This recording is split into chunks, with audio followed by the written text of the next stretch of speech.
My eyes were closed, and I was just sitting, talking to God, asking Him, saying, Lord, just let me into the heavenlies. Let me into the divine place. I just want to come near where you are and just be near you. And He said, reminding me where I stand, He said, behold, I stand at the door and knock. If you hear my voice, all you have to do is open up and let me come to where you are.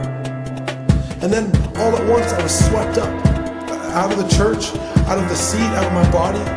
It felt like every worry, every frustration, every weight that had been on my shoulders was lifted off. Like I had just broken through the constraints of the physical world and entered into true freedom for the first time in my life. This place was brighter than anything I had seen before.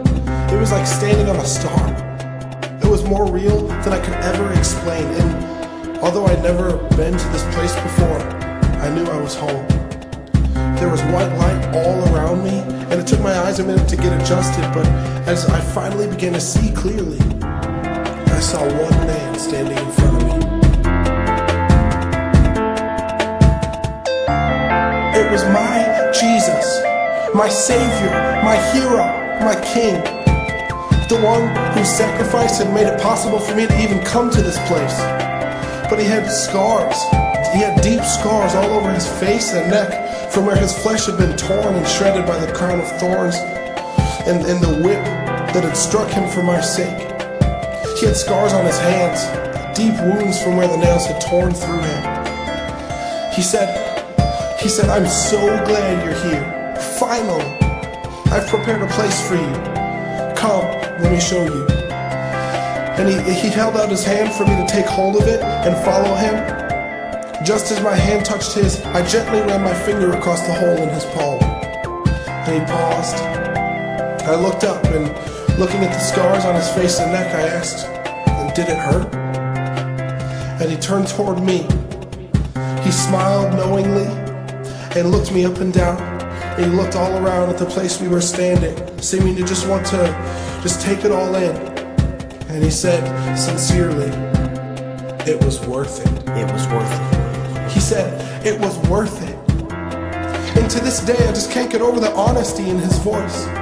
To think that the Son of God, the prophesied Messiah, the King of Kings and the Lord of Lords would look at me and think that I was worth the death He suffered. That with every blow, as the nails dug deeper into His hands and His feet, He was crying out, this is worth it. That with every crack of the whip, as it tore flesh from His back, He was crying out, this is worth it. Or that as the rod struck His head each time, driving the crown of thorns deeper into His skull, and as the guards mocked and spit on the Son of God, He would be looking steadfastly at the big picture, with eyes focused and mind made up, simply declaring, you are worth it. I don't want to overcomplicate things. I think we can tend to add so much to the simple truth of Christ's heart that we lose who He really is. I also think that we take this simple truth lightly because it seems cliche or like it's too good or too simple to be true. But it is the cry of my heart that this would really sink in and begin to bear down on what you think you know about Jesus, and that your heart would be gripped and fascinated in the revelation of His heart for you.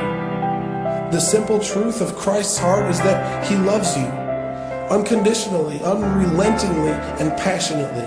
And that when He looks at you and remembers the blinding pain, the public humiliation, and the torturous death He suffered, He cannot help but cry out, you are worth it.